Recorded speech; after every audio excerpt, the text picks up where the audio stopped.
নমস্কার, আপনারা দেখছেন এবিএসকে নিউজ। দুপুরের নজর নিয়ে আপনাদের সঙ্গে আমি রয়েছি বর্ষা। শুরুতেই নজর রাখবো বাঁকড়ার দিকে। বাড়ি থেকে ঢিলছোড়া দূরত্বে এক যুবকের রক্তাক্ত দেহ উদ্ধারকে কেন্দ্র করে তীব্র চাঞ্চল্য ছড়ালো হাওড়ার ডোমজুড়ের বাঁকড়া এলাকায়। যুবকের ঘাড় এবং শরীরে একাধিক ধারালো অস্ত্রের আঘাত রয়েছে বলেই জানা যাচ্ছে। হাসপাতালে নিয়ে যাওয়া হলে চিকিৎসকেরা তাকে মৃত বলে ঘোষণা করেন।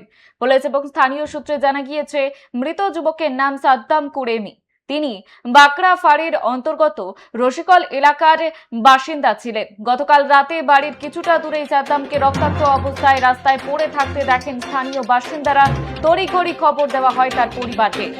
তদন্তকারীদের প্রাথমিক ধারণা, সাদ্দামকে অন্য কোনো জায়গায় অত্যন্ত নৃশংসভাবে খুন করার পর প্রমাণ লোপাট বা বিভ্রান্তি ছড়াতে দেহটি রসিকল এলাকায় ওই রাস্তায় দেহটি ফেলে রেখে দেওয়া হয়েছে।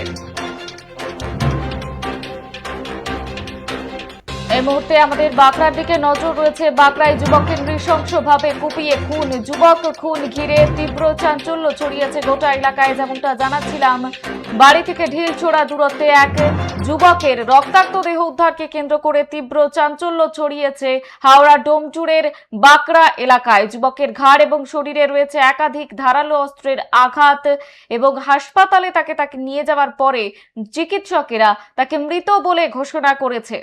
পুলিশ এবং স্থানীয় সূত্রে যেমনটা জানা যাচ্ছে, মৃত যুবকের নাম সাদ্দাম কুরেমি।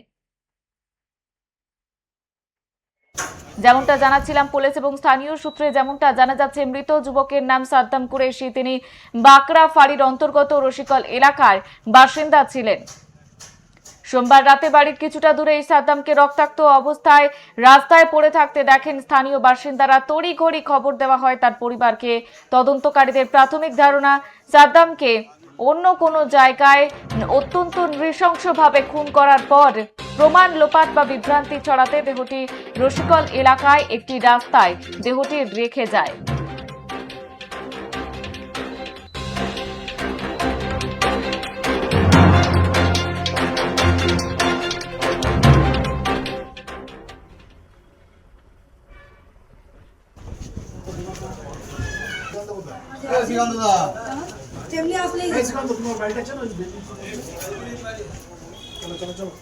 আমরা এখন 7টার সময় খবর পেলাম তো ওখানে মরে পড়ে আছে।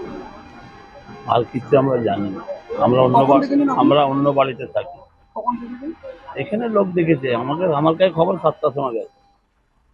এখানে লোক দেখেছে। আমার ছোট ভাই আপনার আমি মামা হই, আমার ভাগনা হয়। আমার বাড়ি একটু ওদিকে আছে। এখানে ছোট ভাইয়ের বাড়ি আছে। ওরা দেখে নিয়ে তুলে গিয়েছিল বেনিবোমে, তখন বেঁচেছিল। তারপরে ফের নিয়ে গেছে পিজি, যেতে যেতে মারা গেছে। কিভাবে আঘাত করেছে? সেটা তো বোঝা যাচ্ছে না, সেটা আমরা দেখিনি, জানিনি কি করবো। তুমি কি মারা গেছে? হ্যাঁ, মারা গেছে। বডি করে গেছে? পিজিতে আছে, এখন পিজিতে আছে। পুলিশ এসেছিল? পুলিশ এখানে এসেছিল। কি বললো? ওরা তো লিখে নিয়ে গেল। এখন তো মেন লোক কেউ নেই, বাড়ির কেউ লোক নেই, সব পিজিতে আছে। ওরা জানবে তো কি হয়েছে না হয়েছে, ওরাই তো বলতে পারে। কি নাম ছিল? সাদ্দাম কুরেশি। সাদ্দাম কুরেশি। সাদাব কুরেশি। সাদাব